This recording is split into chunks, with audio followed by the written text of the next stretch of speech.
Welcome back, fellow armchair generals. This is Gamer 1745 here with my continuing playthrough of Heart of Iron IV, Waking the Tiger, which is different than Waking the Giant, which is America, but the Tiger is China. So, we currently have a volunteer group down, a pretty big one, down in Spain. We're helping out Franco.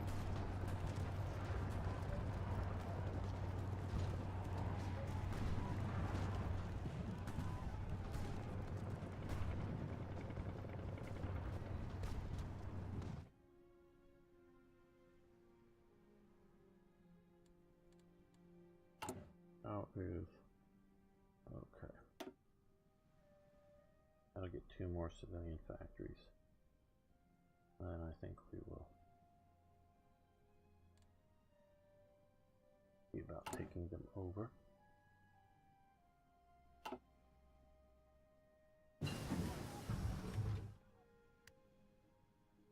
Okay, direct ground support, good. Happening a lot faster because of I like formation flying better.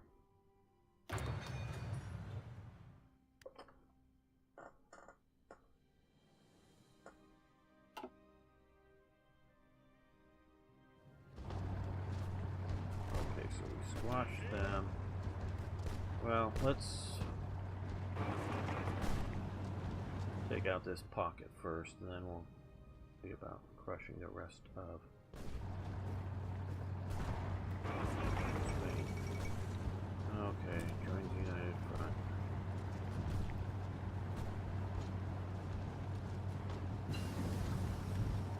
Front. Well, actually, it's a quote from Mao or Chiang Kai-shek or somebody actually said, you've woken the tiger or something by Japan declaring war on China. I'm sorry, I forget. I think it's Mao, but maybe it's Chiang Kai-shek or somebody else. But it was one of the Chinese leaders at the time said it's waking the tiger. So, you're waking the tiger or some such thing. So that's why it's called. That's why they went with it.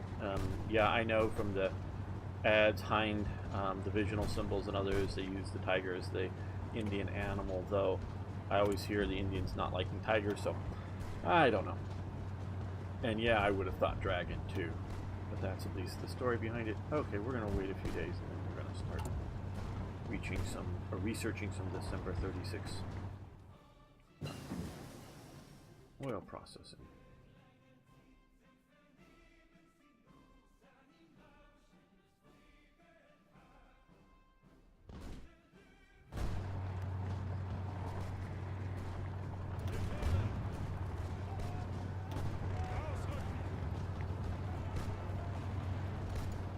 They're cut off.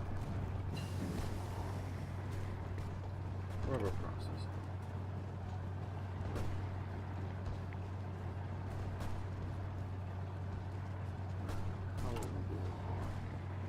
Okay, we got plenty of days, so we will see about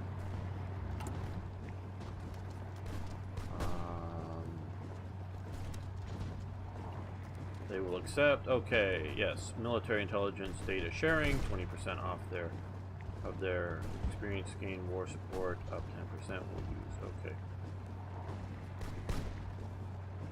so we will do that.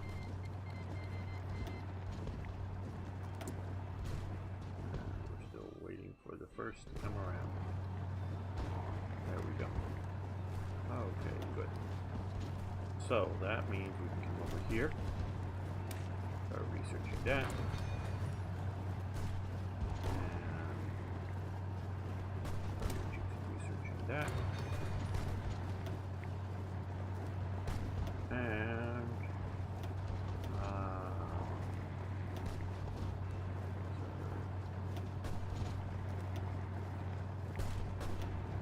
here, this is what we're looking for.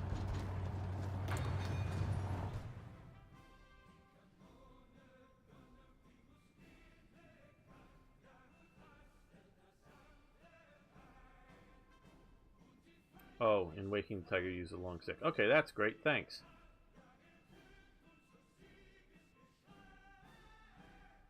Yeah, no. Well, at least I don't hear good Chiang Kai-shek quotes. May have had them, but I don't know. Don't know of any. Well, I keep hearing, and I know you say you like tigers. I keep hearing Indians killing tigers. Maybe because tigers are killing Indians. That kind of thing. But you got to realize, to some degree, one of the first main shogun, Tokugawa, had a pair of tigers painted on some of his main sort of sliding doors.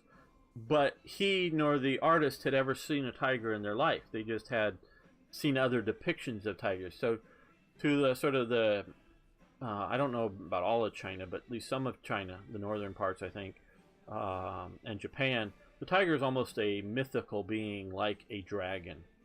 And so that's sort of, I think, the way they view them.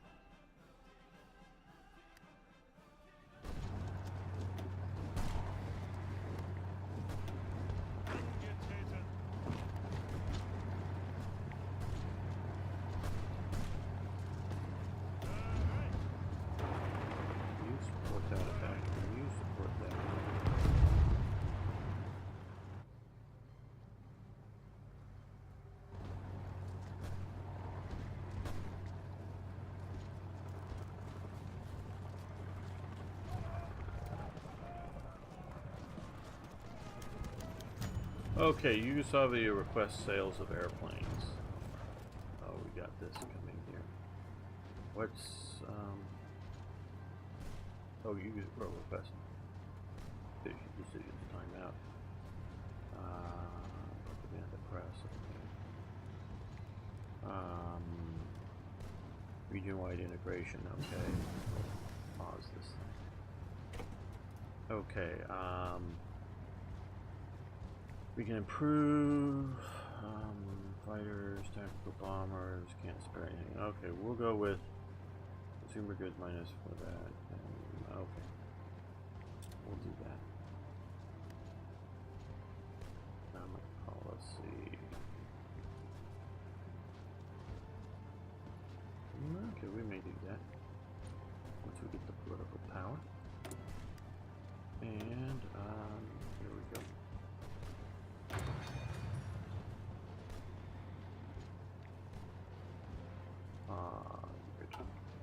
Here, okay, cool.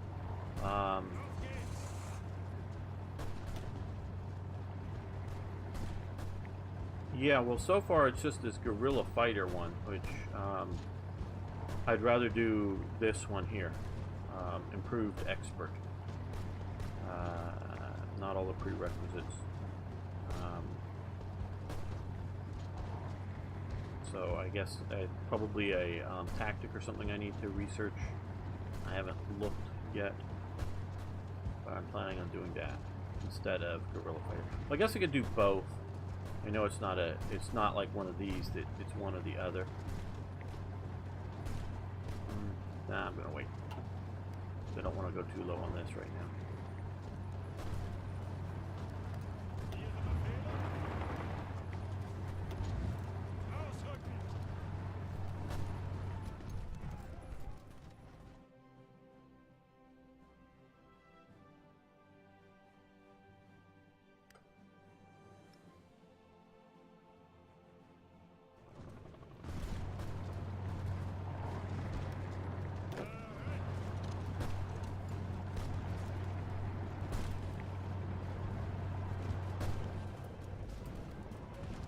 Going here so that these guys then can swing around and support each other. At least is my hope. Alright. Doing well.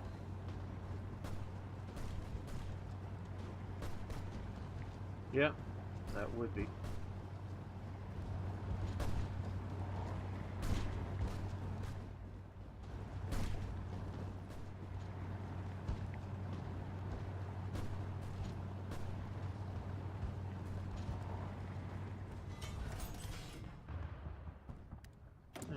Produce more factories, great. More about maxed out there, so let's spread the love a little bit.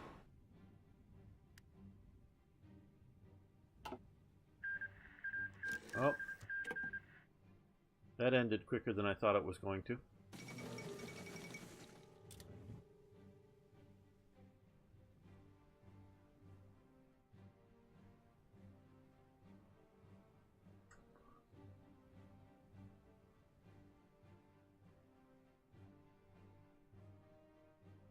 How is Japan and China doing? Or how are Japan and China doing?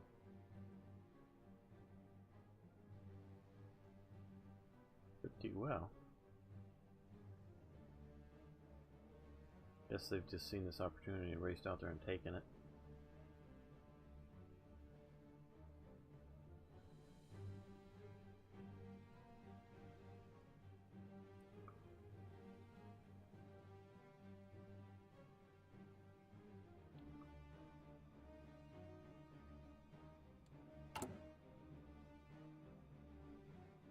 The Soviets soon. How is Austria doing? Okay, getting that soon.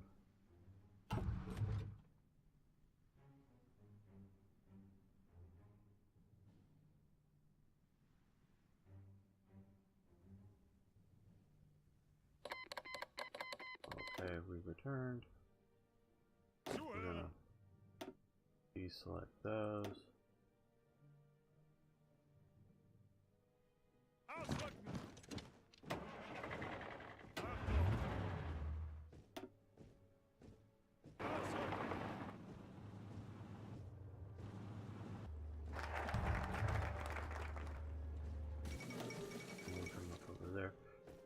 Indian National Congress triumphs in provisional elections. In the recent elections, the Indian National Congress has achieved an overwhelming majority in their platform of slow and ordered transition to local government and dominion status in the future. It appears that Indians have rejected the more radical policies advocated by Gandhi, who had argued for a total break with Britain and absolute home rule as soon as possible. Now, I know Ads probably disagrees with me on this, and that's fine, and I can still be friends with him. I hope he can still be friends with me. I think that that is a good policy for India. It, you know, would have been, and continued on well after the war. I think it would have been better for India in the long run. Though, of course, I'm not an Indian nationalist or an Indian, so there, I may very well have a different opinion if I was, but from my perspective, that would have been the better thing to do.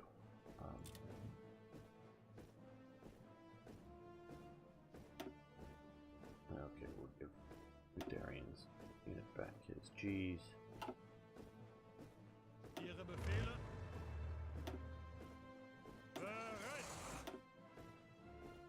Okay, treaty with that is done, and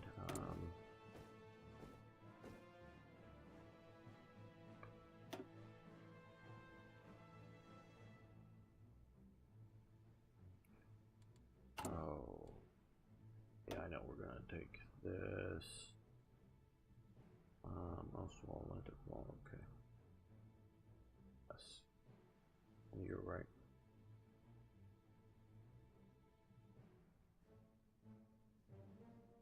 Well, I understand what you're saying. That's what happened, but I mean even further and longer than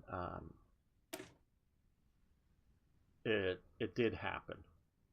Is what I'm sort of to a point. I'm saying staying in a much closer Commonwealth relationship to this day, much closer to what we see with, say, Canada and Australia.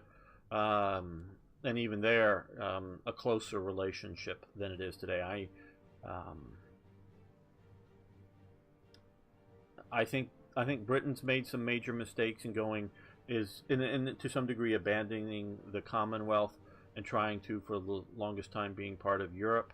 I think they really should have tried to keep closer economic and political ties with, shall we say, the former colonies as they, merge into a much more equal relationship. But I would have gone that path, is how I would have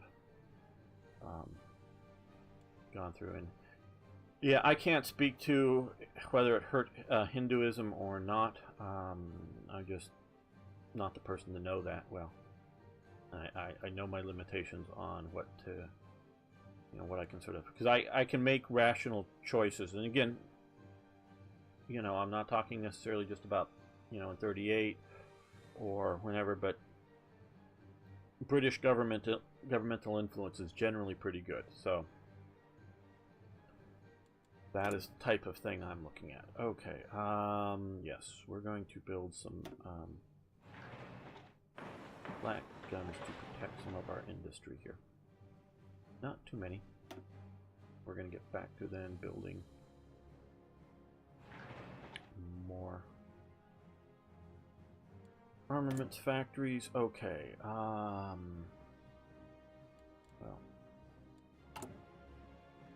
we need more light tanks. Okay, we're not going to build heavies, at least not right now. So yeah, we'll just increase this factory by 2.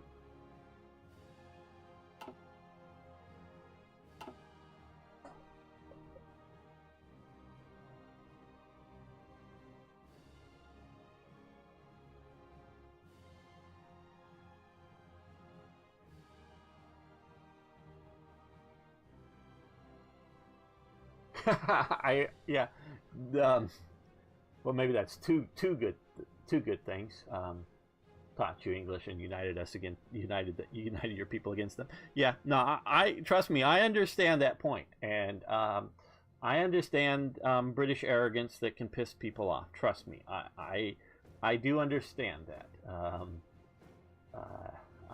Obviously I'm looking at it from an outside viewpoint.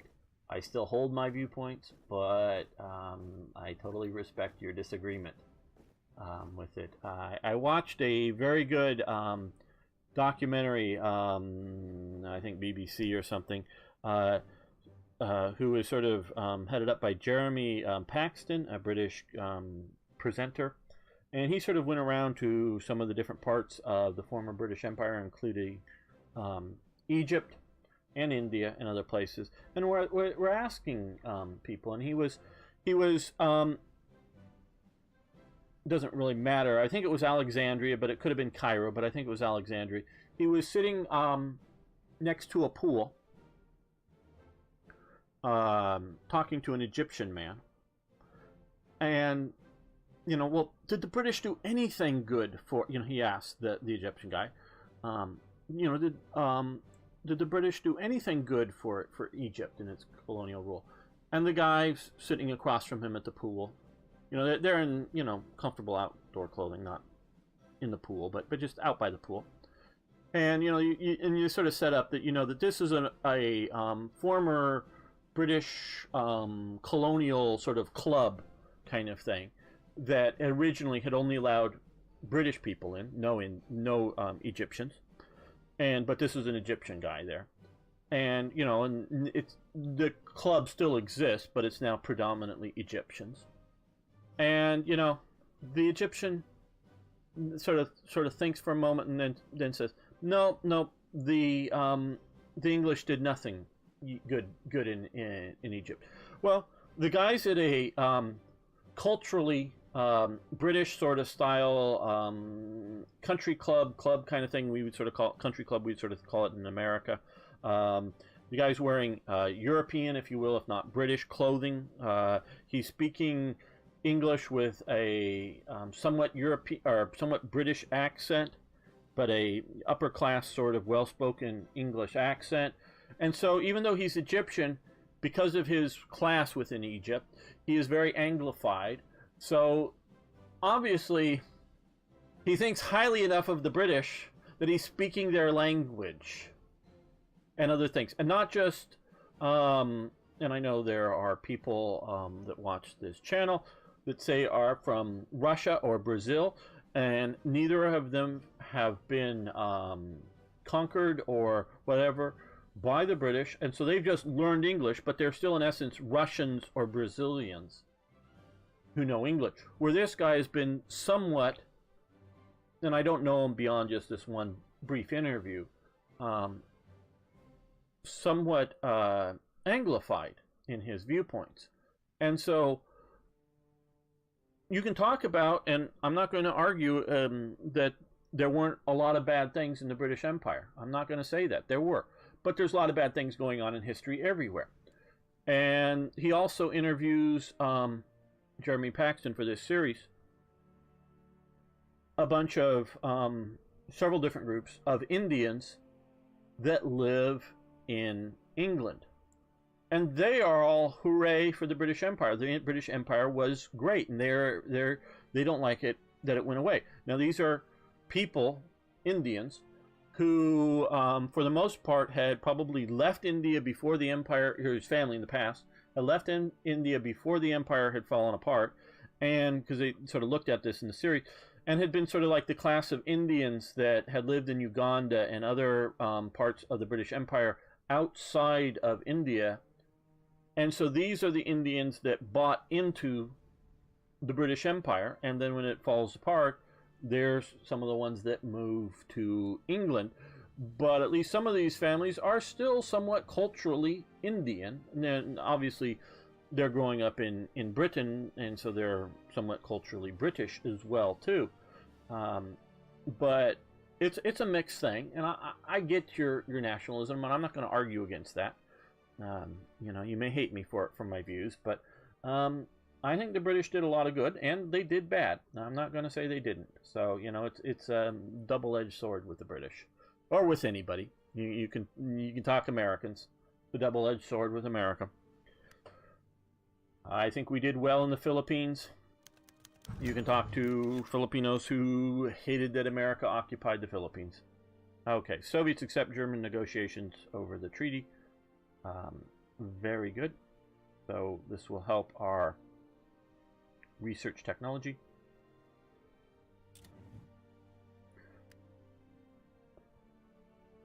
That's why I did that then, to sort of get that, so when we get ready to do some of this stuff. Okay. I want to do this region-wide industrial integration. Not already see the German Reich. Oh, building slot. Okay.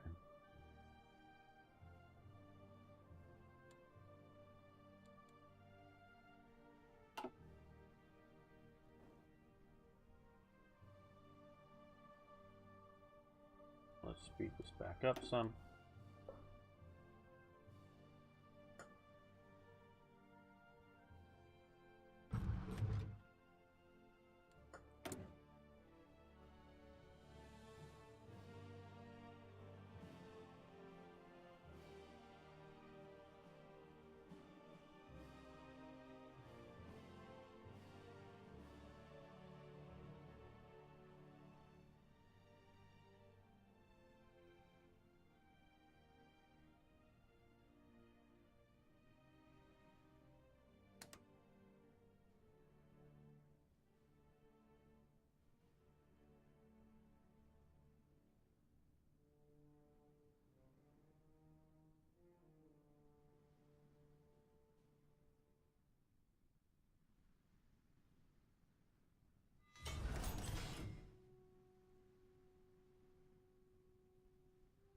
Yeah, I understand. I understand your views.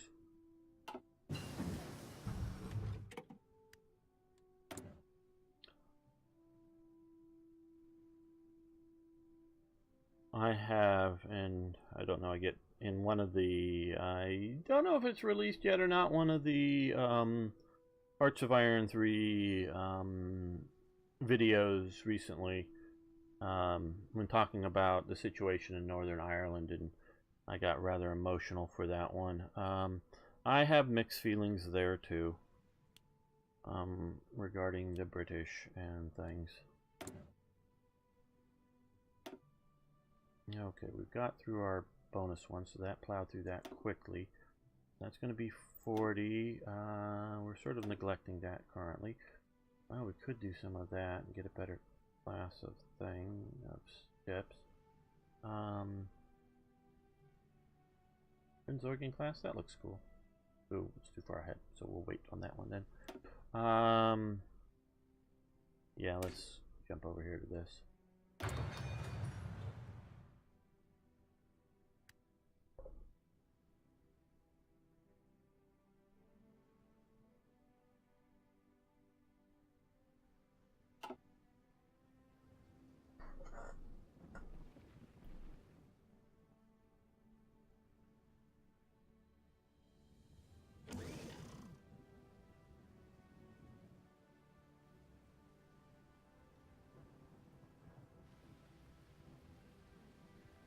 Okay, now let's take a look. So we've got that. That's completed. It's sort of completing out its time.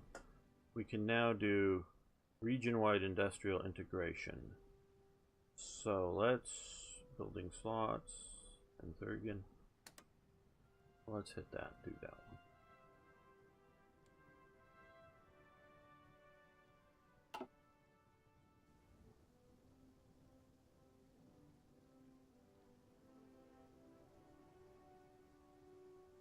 Yes, and that's also the other thing that you're very right there, Ads. That a lot of at least Americans, I don't know really how much the average British school student is educated now too. It wasn't everything was beautiful and wonderful in India, and then the British or the Europeans, because you also have to really figure the Portuguese first, then about the same time the British showed up, the French show up, and then the Dutch are also moving around, which, you know, get Ceylon there for a while, Sri Lanka, whatever, which I put as part of Greater India or culture or whatever. And so it's not all perfect, and then the Europeans show up and ruin it all. They have a lot of various invaders coming in via, I think, this way mostly, coming down, and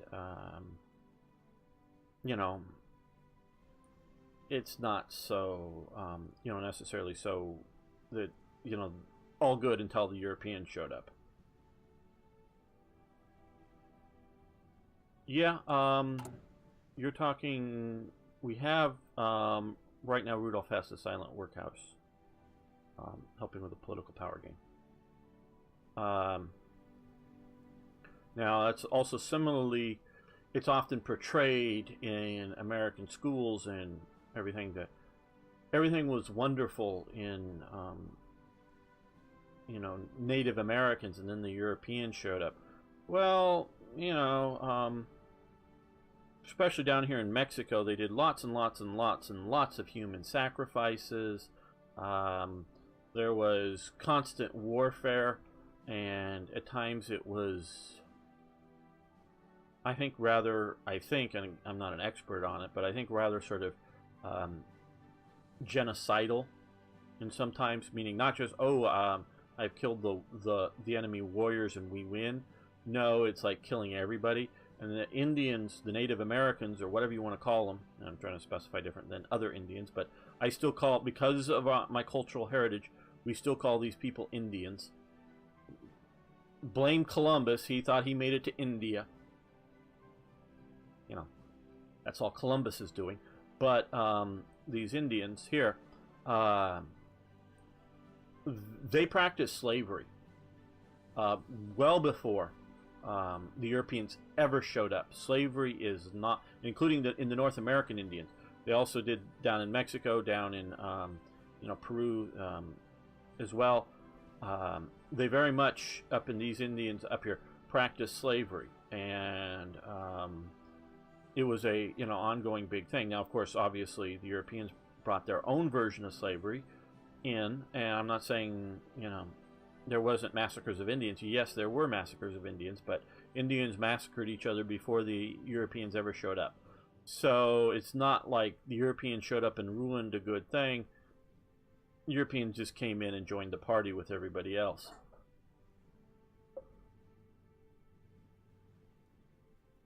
Yes, I agree. Yeah, I agree with all three of those things. There's two sides of every coin. Victor writes the histories, and some things are necessary. Those are all very true in a historical perspective.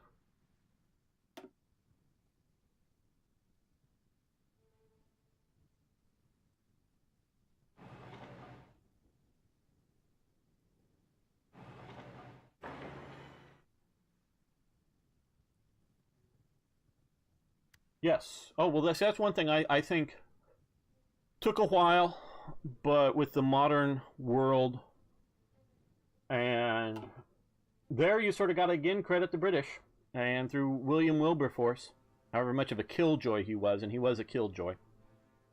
Um, the drive to end slavery worldwide, which isn't complete yet, but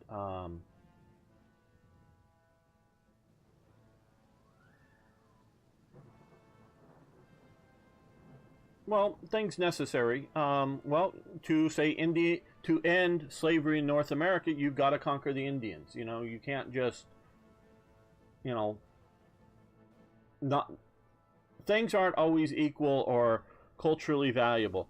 When the Spanish show up in Mexico, they are doing lots of human sacrifices. So if you want to stop that, and I would want to stop that, you know, the main reason I didn't want to say just go to war with the Soviet Union or China is because they had nuclear weapons and it would be very, very bad. But I look at the gulag systems and all the mass killings in China. Yeah, it would have been worth a war if it wasn't going to be a big nuclear war. But, and so looking back here to end these, you know, lots of human sacrifices, lots, I mean hundreds or thousands at a time, to end those practices, you need to invade and conquer.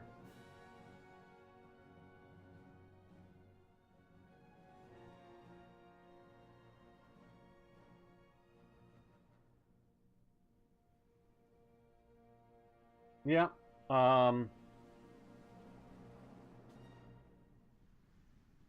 That's the way it needs to go, and it's a terrible shame that it does, but I haven't figured out the human animal, if you will. Oh yeah, oh of course. Well, but if you look at the scale of things, how many? I know they used to do that in Scotland a bit and whatever, burn the witches. But if you look at the scale, and just because your side did it, in some cases, oh yeah, no, the Arabs they still trade slaves to this day. Um,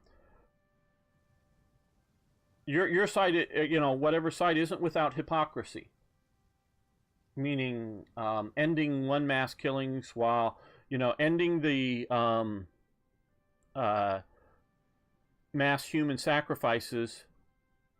I keep getting them confused. These are the Incas, I'm pretty sure. The others are the Aztec down here, but I keep getting which one's which. While you have some of that going on, and or before it, but continuing after it, you have Torquemada and the Jesuits doing all kinds of torture to root out hidden Muslims and hidden Jews within Catholic Spain. So although they are getting rid of one evil, they're still practicing others. So this isn't just the good guys are good and the bad guys are bad. You got to totally know that and understand that about history.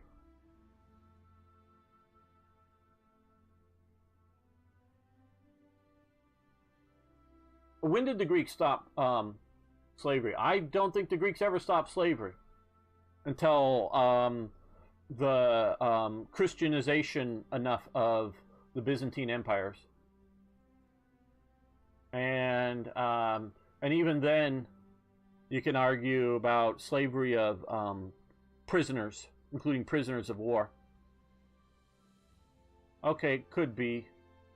Like I say, ads. I get the two confused, and I've had enough courses on them and which one is which. But the northern ones, the ones in Mexico, are the main human sacrificer ones. So yeah, so it's not perfect. Because hell, until the end of Sparta, until Rome conquers Sparta, Sparta always has slavery. Always has slavery. They're called helots. Whole class of people were slaves in Sparta. Okay, Anschluss. Yes, we take Austria. The fall of Nanjing. Let's go look at the current situation out in China. So yes, so they pushed up and they've got the current previous capital, and they've got the ancient historical capital of China. Okay, well, debt slavery. Well, okay, there's debt slavery there, which China practiced. Since I'm right over it, China practiced debt slavery up until the nationalists get in power, and that could be generational. Debt slavery, so meaning if your grandparents had gotten enough debt that they were turned into slaves, your upkeep or your parents' upkeep while they were working would be counting against the bill that they had to pay off as debt slavery, and so that could go on for generations. Well, yeah, it does happen because of labor shortages and other reasons, for various things. It doesn't justify it in my opinion. It's just a historical fact. Okay, so we've got Austria now, which should have, let's look here. So we are doing pretty well. Well, so look at all of these ICs and military ICs. Great. Okay, very good. So that really boosts our economy now, or will shortly, I think.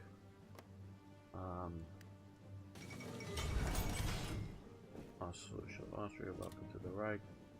Yes, so now we are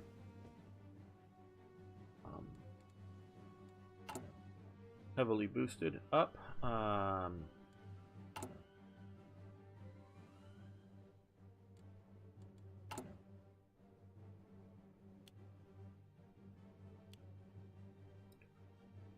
We're going to need more fuel and rubber.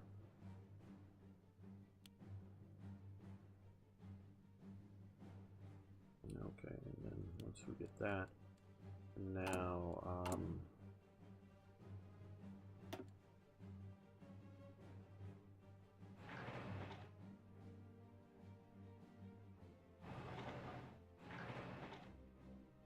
that is good. So now we have Anschluss, which now is opening these up, but we're not going to push there just yet.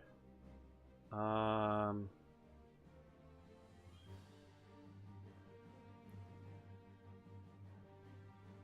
think we're going to, well, yeah, let's start this.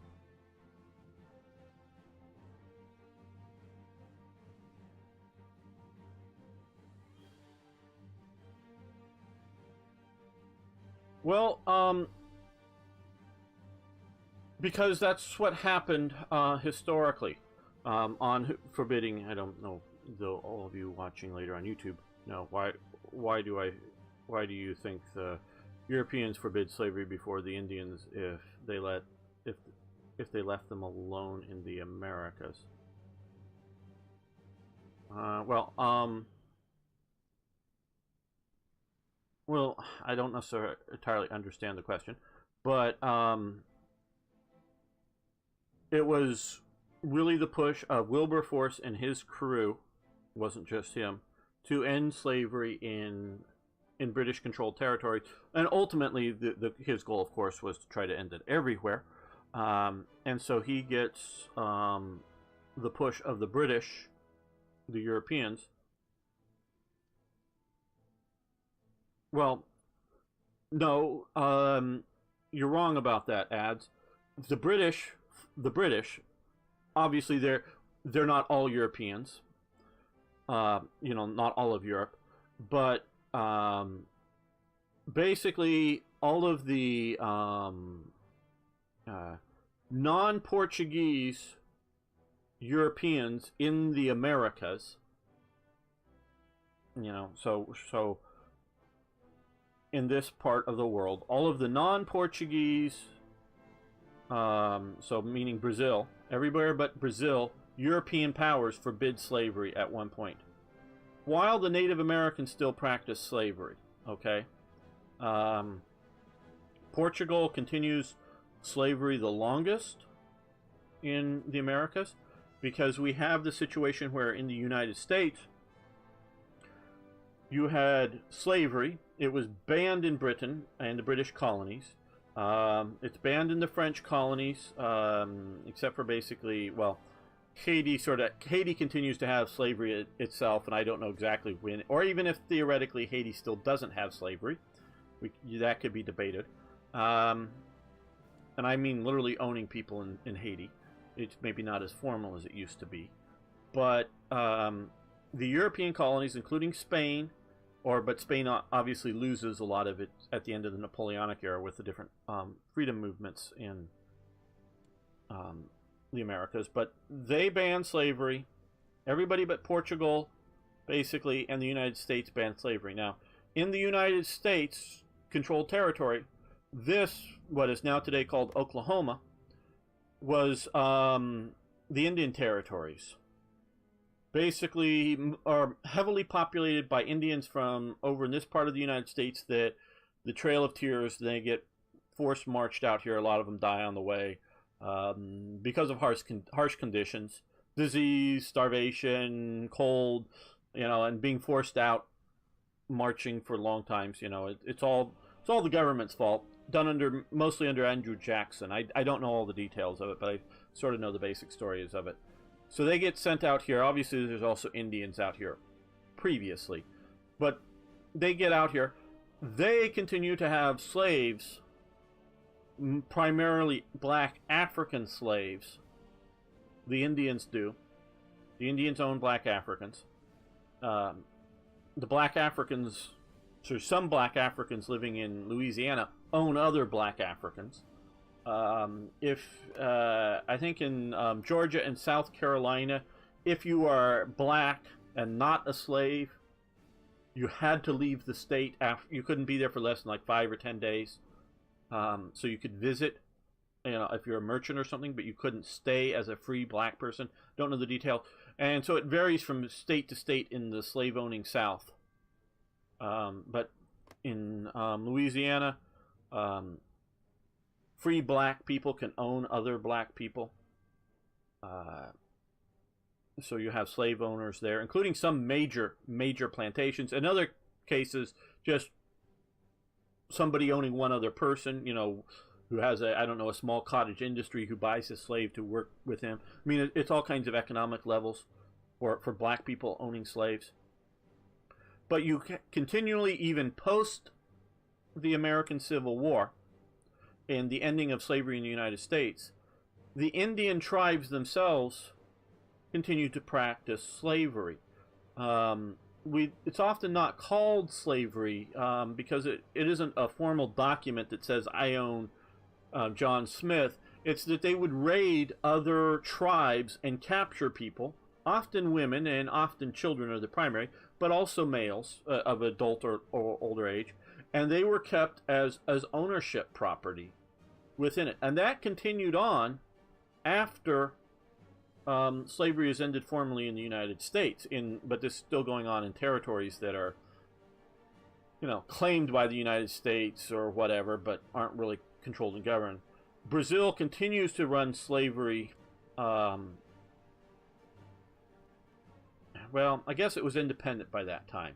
But Brazil, the Portuguese that moved to Brazil continue formally to run slavery. They get get some Confederates to come down here because, hey, you can still own slaves and run plantations. Just leave your hated conquerors and come down and join us down here. But so most of the Europeans end slavery, at least in the Americas. We can talk what you consider occupying various Britain or other places in other parts of the world. Belgium, God, they had slavery basically until the end of the Belgian colonies, more or less. It was In some of these areas, it was god awful bad. But that's slavery, yeah. But it's Belgium didn't have North American possessions. Yeah, I know the general strokes of history, know the big pictures, but I don't know it all in detail like I know World War II or some things. Okay, well, on all this happy note, we're going to end this episode, not the live stream, so you guys don't go anywhere. I want to thank everyone watching. Want to thank you for liking the videos if you would. I really do appreciate that. And of course, please post questions, comments, suggestions, corrections, because I may be getting some of this history wrong. And if you know it better or want to Google it, please post corrections below. Love hearing from you. See you next time for more Hearts of Iron.